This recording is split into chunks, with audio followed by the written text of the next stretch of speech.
Tangtungan kurung sok sanajan dina sakapeung tara pati ngajadi ukuran mangka hade ulah nepi ka hanteu dituturusan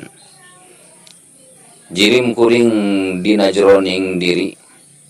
sok sanajan hanteu katingali mangka hade ulah nepi ka hanteu di paragian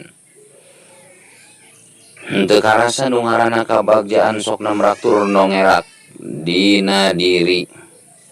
nalika alam ning akal oge pamikiran urang dina kaayaan suda tina pasuganan kurupaning perkara nu geus aya oge dina kaayaan sepi tina pangleuwih kurupaning perkara nu geus bukti.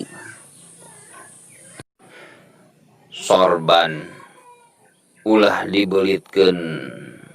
kana cangkeng kopeah tong disimpen luhureun tuur